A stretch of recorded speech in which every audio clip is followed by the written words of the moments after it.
बिस्मिल्लाहिर्रहमानिर्रहीम। अस्सलामु अलैकुम नाज़रीन मोहतरम। आज हम आपको सऊदी कमर्शलाइजेशन के बारे में बता रहे हैं। सऊदी अरेबिया में भी मुख्तलिफ टीवी चैनल्स हैं और उनके ऊपर एड्स चलते हैं। उन एड्स को आप देख के किसी भी सूरत ये नहीं कह सकते कि ये किसी भी रिच इस्लामिक कल्चर की नुमाइंदगी कर रहा है। एग्जाम्पल के तौर पे आपको हम ये एक एड दिखाते हैं, ये आप देखें और डिसीजन करें कि ये रिच इस्लामिक कल्चर की नुमाइंदगी करता है या नहीं करता।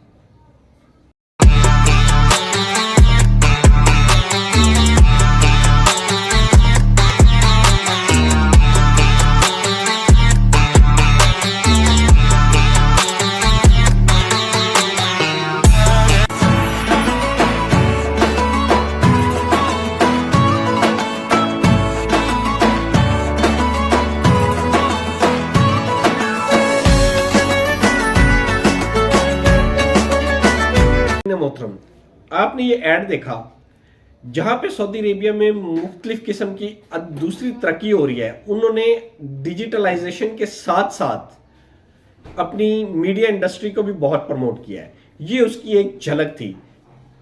आज से चंद साल पहले सऊदी अरेबिया की रोड्स के ऊपर जो होर्डिंग्स लगती थी, अगर किसी फीमेल की वहां पे पिक्चर होती थी तो उसको ब्लर कर दिया जाता था, जस्ट ड्रेस आता है।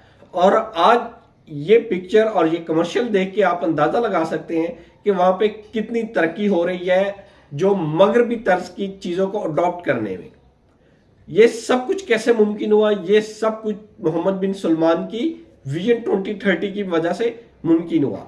आगे आप देखिए, जब तक 2030 आएगा और ये विजन अपने कंप्लीशन को पहुंचेगा, मेरे ख्याल से सऊदी अरेबिया एक रिच यूरोपियन कंट्री की तरह, यानी कि एक डेवलप मॉडर्न और इंतहाई मीडिया और ये कमर्शलाइजेशन को एडवांस स्टेजेस पे होगा, जैसा कि पाकिस्तान, लीबिया या दूसरे काफ़ी ज़्यादा अरब ममालिक है, जिसमें लीबिया, शाम, तुर्की इसके साथ आ जाता है। और उसके बाद फिर बहरीन है, ओमान है। ओमान में अभी नहीं, लेकिन बहरीन में बहुत ज़्यादा है। और यूनाइटेड अरब एमिरेट्स।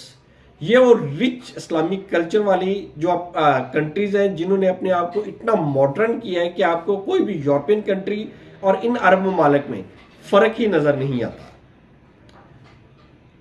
इसके साथ साथ हम आपको मुख्तलिफ और इंफॉर्मेशन दे रहे हैं, वर्क वीज़ा के मुतालिक दे रहे हैं और सऊदी अरेबिया की मुख्तलिफ चीज़ों के बारे में आगाही दे रहे हैं। आपसे रिक्वेस्ट यही है कि हमारे इस चैनल को लाइक करें, सब्सक्राइब करें और ज़्यादा से ज़्यादा शेयर करें, ताकि तमाम लोगों तक ऐसी मुफीद इंफॉर्मेशन पहुंचती रहे। अल्लाह ताला आपका हामी नासिर हो।